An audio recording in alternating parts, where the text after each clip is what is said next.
There are three things that separate someone who is successful from somebody who is not successful. These are the same three things that separate somebody who is going to become extremely financially wealthy from somebody who is not going to become financially wealthy. These are the same three things that separate somebody who is rich from who is poor. Now, when I say rich and poor, I mean strictly financially, and these three things don't have anything to do with where you come from, what you look like, what skin color you have, what degree you have, what job you have, or what even income you have. Now, you might be hearing me saying, Jaspreet, what in the world are you talking about? My income is going to determine whether or not I become successful financially. And that's not the case, especially if you look at people who actually become wealthy. Your income does play a part, but it's not the sole factor. And if you understand the three things that I talk about, you'll understand how to use your income that right way, or even grow your income that right way. That way you can actually become wealthy. And this is coming from somebody who comes from an immigrant family. My parents came to this country with very little. My dad came to this country with less than $100, didn't speak the language, didn't know the people, didn't know the culture, and had to find a way to make it work. So growing up, I didn't have any sort of formal entrepreneurship education. I was discouraged from being an entrepreneur. I was discouraged from going out and getting financial education. I was told not to do this dumb thing called investing. I was told to go to school, study hard, get good grades, and become a doctor. When in reality, if we're speaking just financially, when you talk about just the numbers, going to school to get good grades, that way you can spend all of your time working hard at a job, whether it's a doctor or whether it's at McDonald's, is one of the worst ways to take care of yourself financially, and you'll see why. There are three things that you need to focus on if you want to become financially. That's the key word here, is if you want to become financially successful.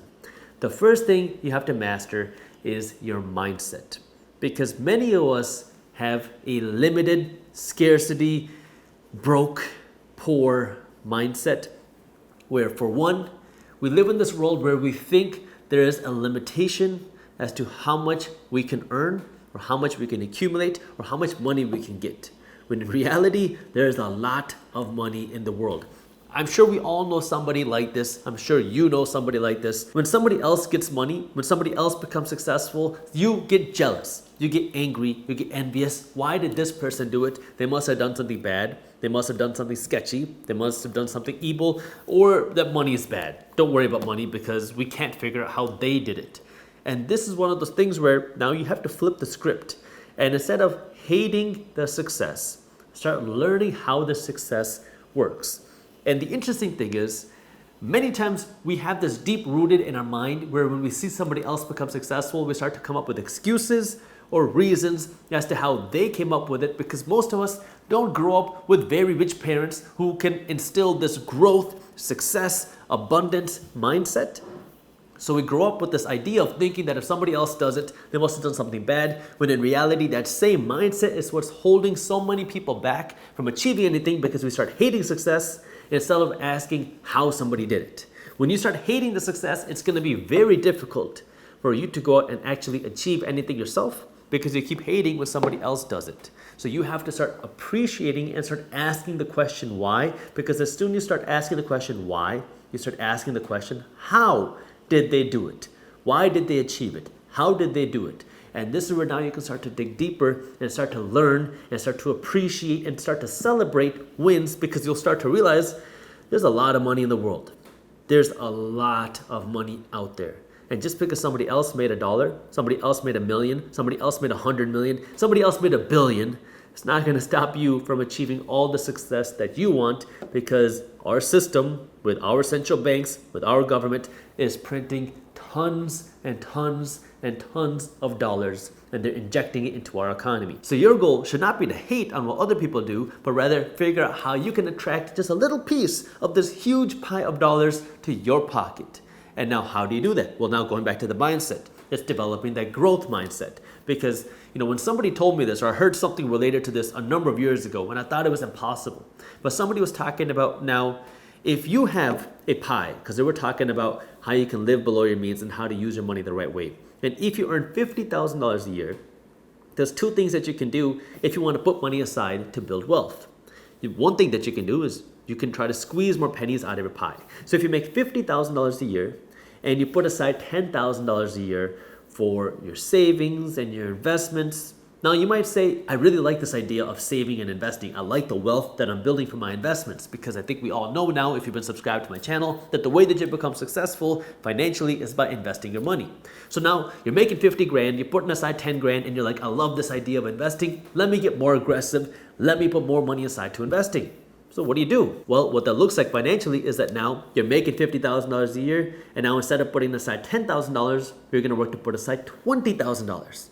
Now, you've doubled the amount of money you're putting aside for your investments, you double the money you put aside for your savings, but now you have to live smaller. Now, this is great to do in the short term, but you keep limiting your lifestyle. You're trying to squeeze more pennies out of a limited pie, where now it's about the abundance mindset. Where now, how do you ask yourself, how do you go from this $50,000 a year pie to $500,000 a year? Now, if you do the same thing, instead of putting aside the $10,000 a year for your savings and your investments, now you can put aside $100,000 a year for your savings and your investments. You're living off of the same percentage. You're putting aside 20% of your income in both instances. But in the second, when you put aside $100,000 a year, $100,000 a year is a whole lot more than $10,000 a year, even though you're still living off of 80% of your income. But now you have $400,000 a year to live off of, while you can put aside 20%, which is now 100 grand for your investments and your savings. Now, when you hear that, you're going to say, Jaspreet, how in the world am I going to go from 50 grand to $500,000 a year? And you're right. It's not going to be easy. It's going to take time, but it is possible if you have the right mindset. So what does that mean? The first thing is, you got to believe that you can do it. Because if you say it's impossible for somebody like me, it's impossible for somebody from my background, it's impossible for somebody with my degree, it's impossible for somebody with my college education, it's impossible for somebody with my lack of education to go and do this, then I guarantee it's going to be impossible for you.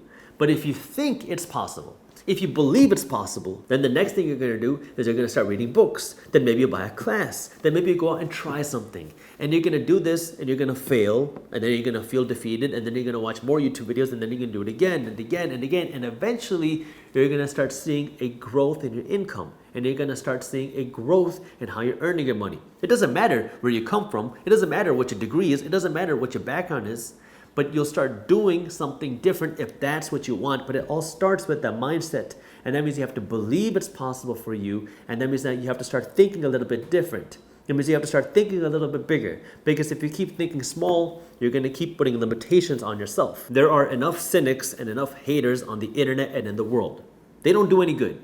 They're going to keep hating. They're going to keep talking about how it's not possible. They're going to keep talking about all the excuses and all the complaints about how it's so hard for them.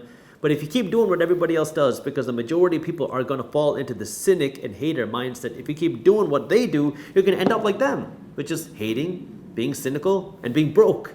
But it requires you to think a little bit different and start seeing what's possible. That way you can start making different decisions. And if you keep hating the success, it is going to be impossible for you to achieve that success yourself, where you have to now change that mindset. There was a saying that I heard which said, when you don't know your own limitations, nothing's going to stop you from going out and actually achieving them. Because when you think it's impossible for you, you create these limitations for yourself, saying that somebody like me can't do it, somebody from my background can't do it. When you put these limitations out there, it is going to be impossible for you to go out and actually do something, because you've already created a limitation for yourself. So you have to stop giving yourself these limitations and start thinking a little bit bigger.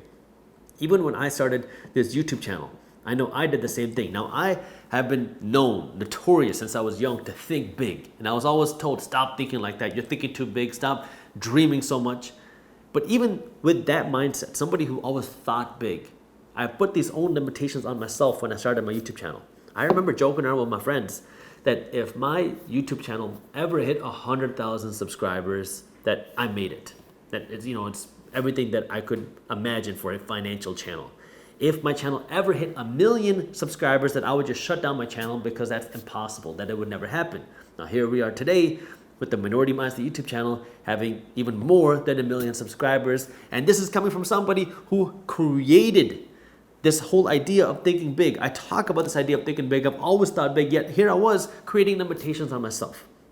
And so if you put limitations on yourself, you're going to stop yourself from thinking bigger. And if you stop yourself from thinking bigger, you're going to stop working for something bigger. And this is where that mindset is so important. That's why I call everything that I do myself the minority mindset, because all success starts with your mindset. If you don't have the right mindset, I can guarantee you it is going to be impossible for you to succeed, Which brings me to number 2. But before I go into number 2, if you do want to learn more about how you put your money to work, like I said earlier, that your investments are how you become wealthy. If you want to know how you actually put your money to work to invest your money to build wealth, my team and I have put together a free guide on how you can generate passive income. That way now you know how to invest your money, even if you don't have a ton of money to start. So if you want to read my free guide on how to generate passive income, I'll put the link to how you can download this free guide down in the description below. The second thing that separates financially successful people from people who are not financially successful is discipline. And discipline comes in many different fashions. Discipline means that now when you earn money, you're disciplined enough to not spend all your money, to put money aside for your savings and your investments, no matter how much money you earn, no matter what time of year it is, that anytime you get paid, you're always going to be living smaller. That way you have money to invest. That way you have money to build your wealth. That also means now that you're working for the long term. Because what happens to so many people who don't have that financial discipline is you're going to fall for the get-rich-quick schemes. Maybe you see some big returns in the short term, but over the long term, they have been proven time and time again to lose you money. So you have the discipline to understand that you are investing for the long term, not to just throw your money into these hopey, hypey, scammy little things that you hope will make you some money in the short term, when in reality they end up eating away at your profits, not just now, but over the long term as well, because now you have less money to actually invest for the long term. That also means discipline now to keep putting in the reps, to keep putting in the work when you're trying to work for something at the light at the end of the tunnel. You're trying to put in the work to build something that's bigger than you, that's trying to build something that takes time to build, because most people want that instant gratification. We live in this world where it's the microwave culture. We want the results quick. We want the things now. We want what we want today. We don't want to wait until we can actually afford it, right? It's the same reason why credit cards are so popular for people who can't afford things, because now you can use a credit card as a free money printer to buy all the nice stuff that you want. You can use buy now, pay later to buy things today and worry about the price later. We want the nice stuff now instead of actually earning it, instead of actually affording it. But this lack of discipline is what keeps so many people's bank accounts empty and broke and even negative, because now you don't have the discipline to keep your money in your account or to put your money to work, because now when you don't have the discipline, it's hard for you to put any money aside, because now you're spending every dollar that you earn because you want nice things. And not even just that, you're going to go out and finance the stuff that you want today, because you're going to say, I work so hard. I deserve the vacation that I can't afford. I deserve the Louis Vuitton bag that I need to put on my credit card. I deserve the Gucci product that I don't have the cash for. And so now what are you doing? Well, you're living off of your feelings instead of discipline.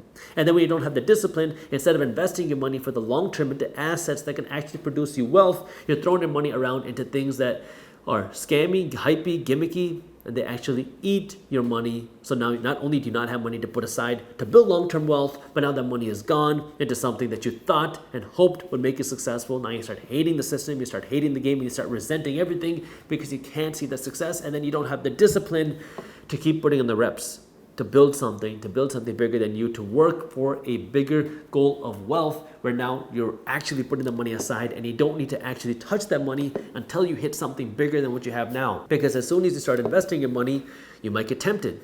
Oh, I have this growing investment account. Maybe I should pull some cash out now and buy a nice car. Maybe I should pull some cash out right now and go on a nice vacation.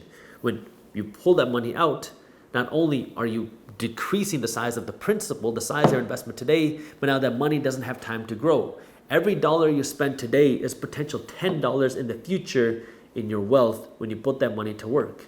Now, this is where you have to find the right balance for yourself and know what is a reasonable amount of money for you to spend and what's a reasonable amount of money for you to invest, and being able to live within those means. Because if you say that you're going to live off of 75 cents of every dollar that you earn, and you're going to put aside the other 25 cents for your savings and your investments, well, now you have to have the discipline to stay tuned with that. Now, hey, that doesn't mean that you should sacrifice every nice thing in your life. I'm not saying never go out to eat, never go on a vacation, never have nice stuff. I want you to have all the nice stuff, but I want you to be able to afford it first. And that means you have to have the discipline to know what you can afford and what you can't afford. And a simple rule of thumb to know what you can afford and what you can't afford is to follow my rule of 5 for non-necessary liabilities. That means if you can't buy 5 of them, you can't afford 1 of them. It's a simple way to know if you can actually afford something or not, but this is where you have to have the discipline to actually stick through with what you want. And then the last part of this discipline really has to do with someone's work ethic, because there's this whole movement of people who really just don't want to work. I mean, it started with, this whole idea of this laptop lifestyle where you can just work for 2 hours a day on the beach and never really have to work. And then you have this movement of people saying, I don't like the idea of hustling. I don't like the hustle culture. It's bad. And you should work smart, not work hard. Look, at the end of the day, the harder you work, the better your results are going to be. Now, there is a difference between working hard just to work hard and working hard for something smart. I'd rather you use your hard work to do something smart. Use your hard work in a way that's going to get you the best results. But I don't know any successful person who is actually wealthy who doesn't work their butt off. I don't know any very wealthy person who does not work a lot. And I can tell you that if you really want to become successful, you're going to have to be willing to put in the work. Now again, that hard work has to be done the right way. Like, you can't just work hard to work hard. I mean, if that was the case, then laborers and construction workers would be the highest paid industry in the country, but they're not. Yes, it's hard work, but this is where now you want to make sure your hard work is getting the biggest benefit and the most bang by actually using your hard work in a way that's going to build you something sustainable, that's going to build you something scalable, that's going to build you something that's bigger than you. Now, after you build something, that's when you can pull back. It's going to take time, but after you build something, then hey, yeah, by all means, start pulling back, don't work as much, and start living more of your life because you had put in that effort, but it takes time and the effort to get there. Every wealthy person has to go through a period of hard work where they grind and where they bust their butt in a way that's going to get them the most return, but you have to be willing to work hard. If you're not willing to work hard, it's going to be extremely difficult and extremely time consuming for you to actually become wealthy, because now you're going to spend the whole rest of your life trying to just do little incremental steps without working hard to actually build this financial freedom. When if you can put in the hard work today, you put in the sacrifice today, you can reap the rewards for this work that you put in for years and decades into the future. And the third thing that separates somebody who becomes incredibly financially successful from somebody who does not is your risk tolerance. I am not the smartest person in the world. I'm not even close to being the smartest person. I know people that are way smarter than I am, that did way better in school than I did. But the difference between me and them, there's many differences, but one main difference between me and them is I am willing to take on more risks than they do. I have friends who are doctors that are earning huge salaries, that have big savings accounts, but are very far from actually become wealthy because they are not willing to take on any risks. Now, life and financial success is about risk management, because the way that it works in business, the way that it works in investing, is there are opportunities out there where you can take a risk and see 100 times rewards, where you can take a risk and see significant upside with very little downside. Those are the types of risks that you want to be taking, where you have huge upside, little downside. But so many people end up taking the big downside and little bit upside risk because it's what's most attractive right now, it's what's most accessible right now. And if you're not willing to take on any risk, well, it's going to be very difficult for you to see any growth with your money, with your wealth, with your cash that you have. And it's a matter of risk, because some people are willing to take on the risk and they're willing to do whatever it takes and they're willing to risk everything to achieve success, and other people are just not. And if you're not willing to take on any risk, well, that's a risk in and of itself. Because if you have, let's just say $100,000 sitting in your bank account and you're not willing to take on any risk, so you just save your money. Now, you think that you're doing the safest option by saving your money, because if you put this money in the market, maybe you lose 50%. That's risky. You don't want to lose half of your investments that you worked so hard to put aside. But the alternative is also risky, where if you save your money in the bank, your savings are also losing value to inflation. So your safe investment is also risky because it's also losing. It's actually a guaranteed loss, because the interest rate that you're getting in the bank is going to be less than what inflation is. So you're guaranteed to lose by saving your money in the bank. But if you invest your money, there's no limit to how much money you can earn. You could turn that 100 grand into 125 grand, to 150 grand, to 100 grand, maybe even $1 million, depending on what type of investments you make and how long your time horizon is. Sure, you can lose money, but you have a whole lot of upside.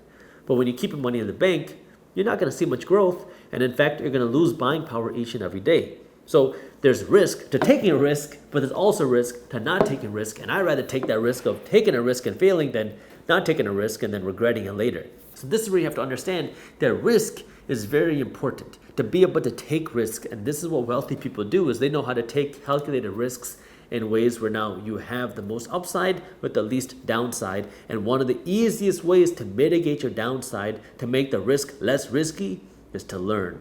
get financially educated, to go out and actually have experience, because the more experience you have, the more easy it's going to be for you to find good deals versus bad deals. And the downfall is that's going to take time. It's going to take real life experience. And this real life experience can be expensive. It means you're going to have to make mistakes. You're going to have to make expensive mistakes, and you're going to have to fail. But that's how you learn. You learn by doing, learn by failing, because that's the real life tuition. I made a video on this YouTube channel where I walked you through my worst real estate deal ever. It's the only deal to date that I've ever lost money on in real estate. And it was extremely painful. It was extremely stressful, and it was extremely expensive.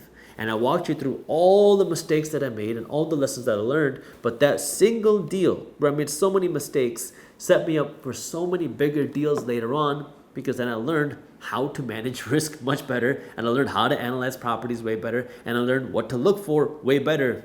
It was very stressful and painful and expensive when it happened, but it was one of those things where it was a crash course on how to invest your money in real estate, and the money that I lost and the stress that I went through was my real life tuition to learn how to do it the right way. I love using a credit card. I only use a credit card to make my transactions, but I have $0 with a credit card debt. Anytime I spend with my credit card, I pay off the entire balance in full every single month. That way I never have to pay a penny in interest. That way now my credit card is paying me for using it, because now I get the perks, I get the cash back, I get the rewards, and I get all the other benefits of a credit card.